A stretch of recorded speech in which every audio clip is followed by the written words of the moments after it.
And so the end is where we begin, as I take a time here to reflect upon a former overlord's air force that became lightning itself.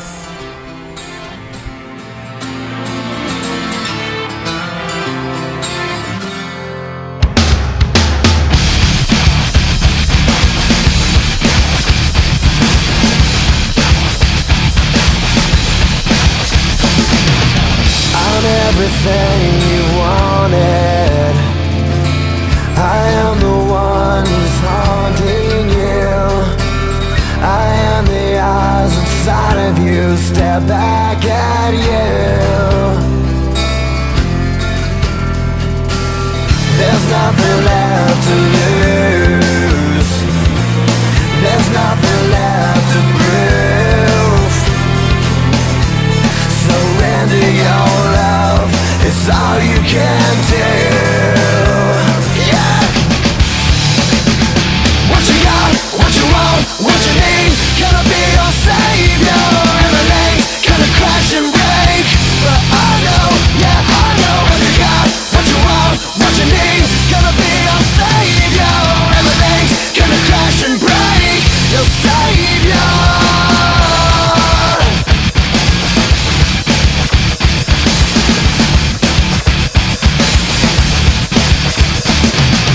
It's time to redefine your deophobic mind. Don't hesitate, no escape from secrets on the inside. There's nothing left to lose. There's nothing left to prove. Surrender your love, it's all you can do. Yeah. What you got, what you want, what you need, gonna be your savior. Everything's gonna crash and break, but I know, yeah, I know. What you got, what you want, what you need, gonna be your savior. Everything's gonna crash and break, your savior.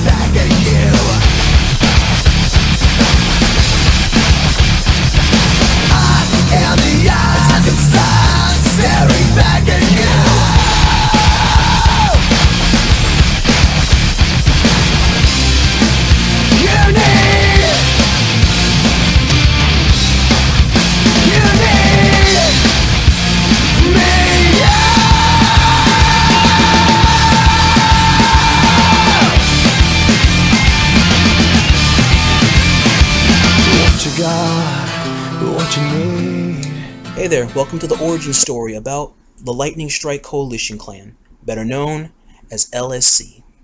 And join with me with the documentation regarding the clan's group run in general is none other than the founder, Torquinus. Hello, hello.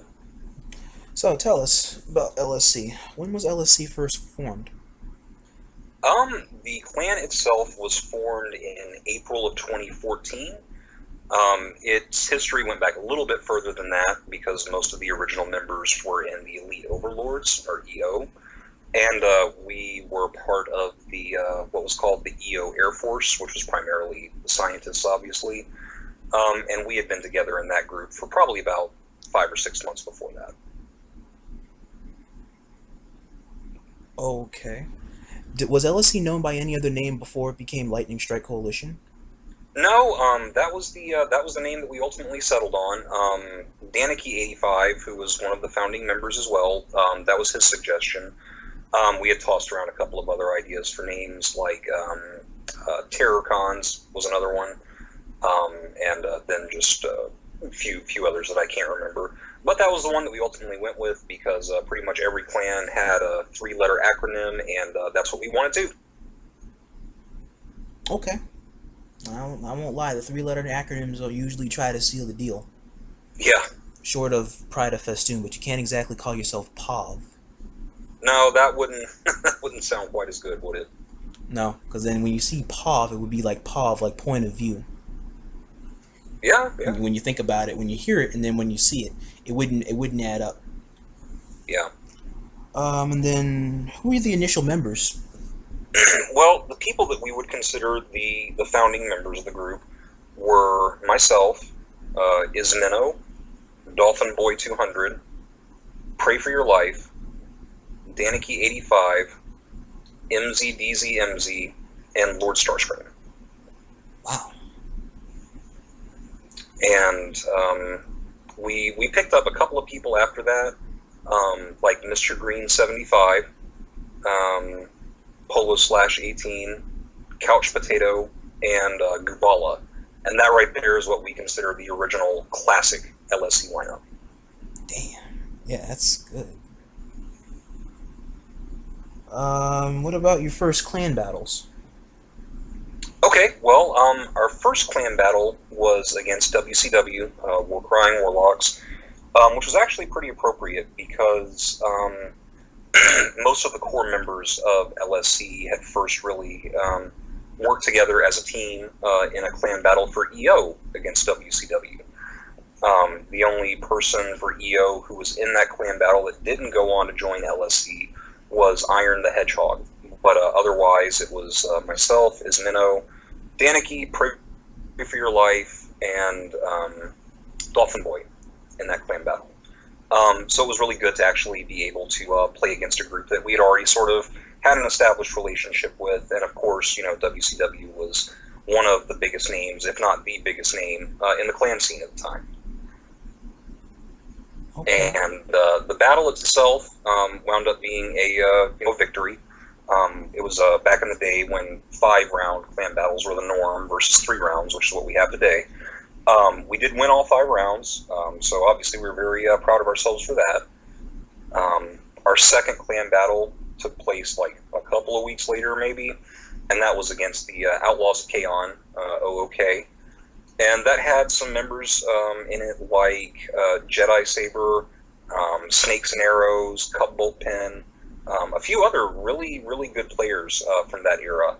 And that was a pretty challenging clan battle as well, very close. But we did ultimately win it too. And then the next one was against EL, and that was a pretty unique situation because we did that actually over the course of 2 days. Did 10 total rounds. My gosh. It was a pretty big event because they had so many people with weird time zones where they wanted to have a battle at one like in the evening and then one the next day in the morning.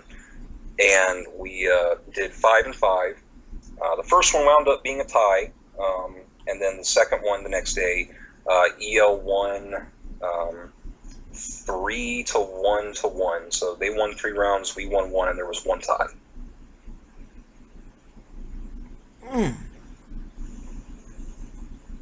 Yeah, so that was that was sort of the first series of our clan battles that we did. Okay. How did the teamwork function in Lightning Strike Coalition? That is actually a really good question, and I'm glad you asked it because that's something that we always prided ourselves on, was having a very high level of teamwork. I mentioned before this clan battle that we did when we were in EO against WCW. Going into it, we were kind of worried because we didn't really have much, if any, clan battle experience. For some people, it was their first clan battle they ever played in. And we had to plan that, very, very tightly to make sure that we won. We wound up winning that 3-2. It was, again, 5 rounds. And we kind of based LSC's teamwork on what we did there. And, what we wanted to do was to basically go into every match with a pretty good idea of what was going to happen at all points.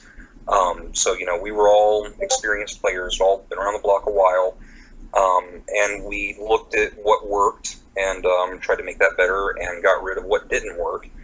Um, and it basically kind of developed into a situation where I would more or less plan most of the conquest games, and Pray for Your Life and MZ would plan most of the Capture the Flag games, and everyone would kind of give their input on the team deathmatch games. And obviously everyone else was putting in their input as necessary, but that was kind of what we developed into, and we developed a really good system for determining who was going to play what role in each match. And again, that's something that I think that we rightfully can say that we did better than a lot of other people. Was keeping that teamwork at a very high level, keeping constant communication. We all basically had headsets. We all knew what to expect from each other. There weren't really any surprises going into a match like, oh, by the way, this guy is a destroyer, but we thought he was going to be a Titan. And just maintaining an awareness of what was going on around us. I definitely say that you guys had a heck of a lot of synergy, because it's like you guys don't even have to know what you guys are going to play. You just know, based off of the situation, how well you all play. You know who's going to be what.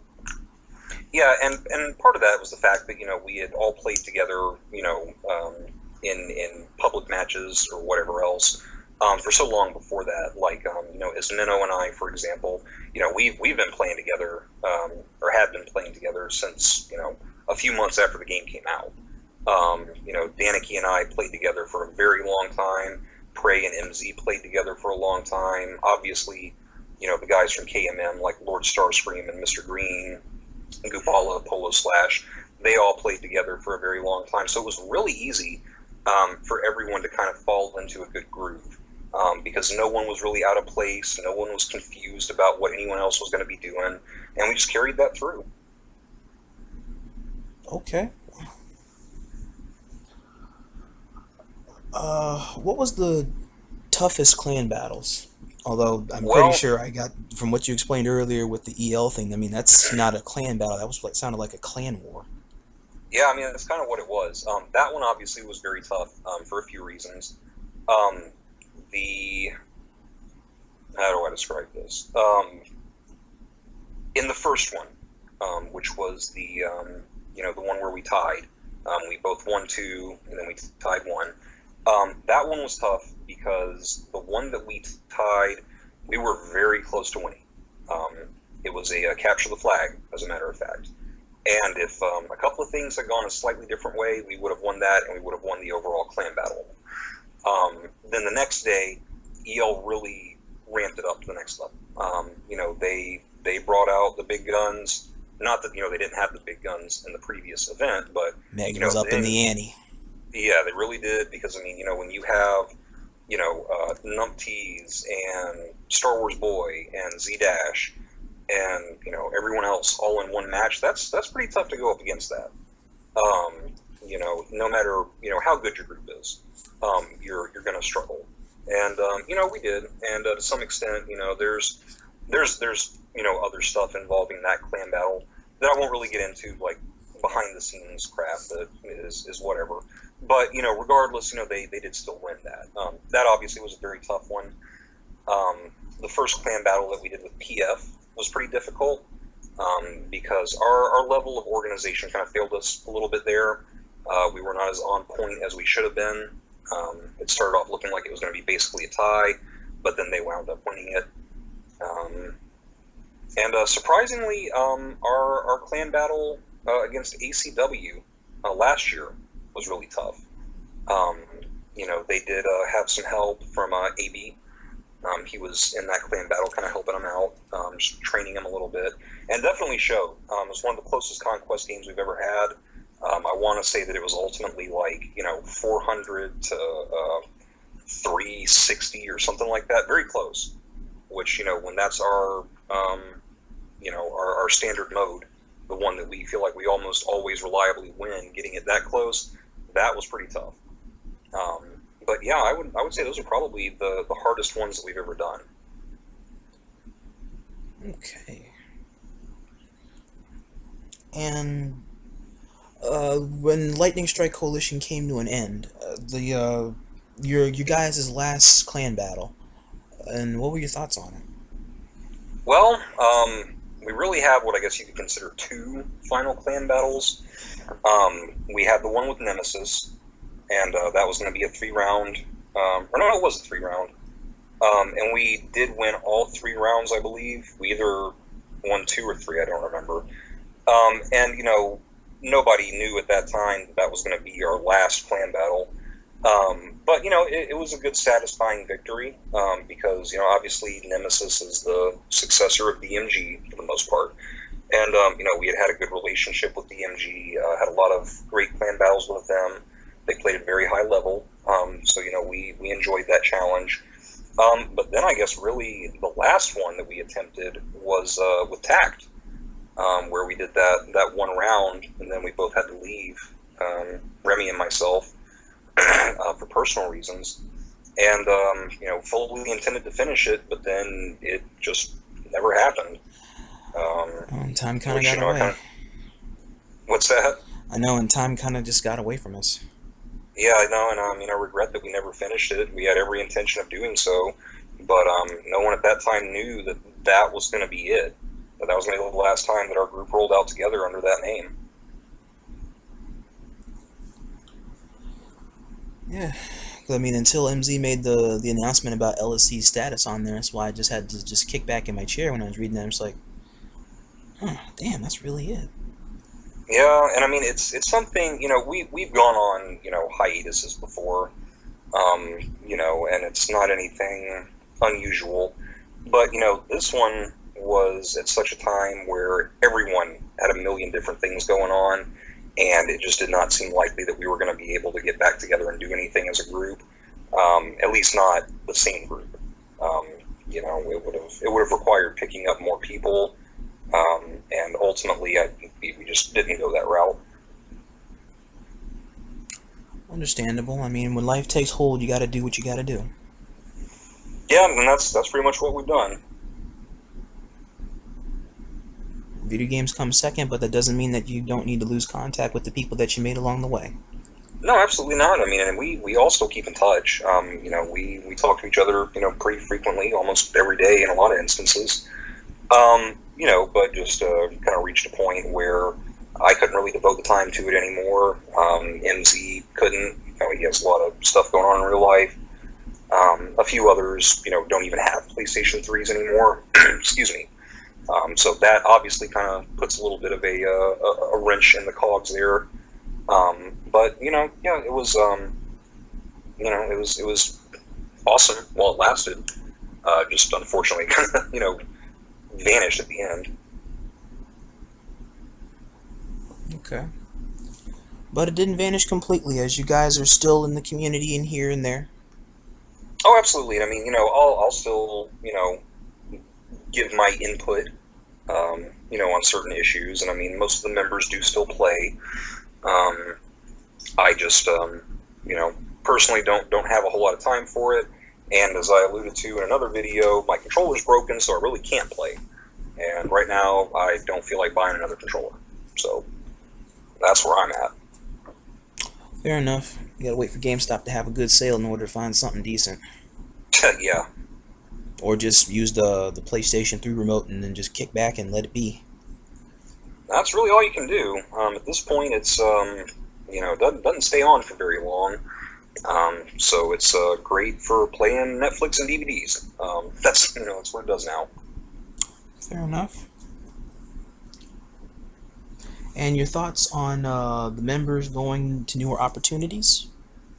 Well, I'm happy for them. I'm glad that the ones who were, interested in moving on to a different group were able to do so. I know that they're happy to still be, doing the competitive thing. And I'm sure after, however long it's been that they've been with the group, that, it's good to see some new perspectives, kind of, interact with some new blood, and, just still get that experience. When you join a new group, it's kind of like, starting all over again in some ways. And, a lot of people enjoy that experience, and I know these guys do too. They're having a lot of fun. Almost all of them wound up going to Nemesis. And, they're having some success there, getting exposed to some new ideas, exposing the Nemesis people to some new ideas. And yeah, I'm glad that they were able to find a home to go to. Okay. Have you ever thought about signing on to Nemesis? Well, I really can't because again, the controller issue is kind of prohibiting me from doing that. But I mean, nothing's impossible. Fair enough. Have you ever thought about re-entering the clan scene again if you do decide? Um, it's possible. I know that sounds like a cop-out answer, but I really don't know. My situation hasn't really changed much in terms of not having a whole ton of extra time for it anymore. But never say never. It could happen, but if so, it's probably not going to be anytime soon. Yeah, I mean, you never know. The future holds a lot of mystery to it. It certainly does, no doubt about that. Well, viewers, there you go. From LSC to you. Thanks for tuning in to the whole documentation of the clan. Y'all have a good one.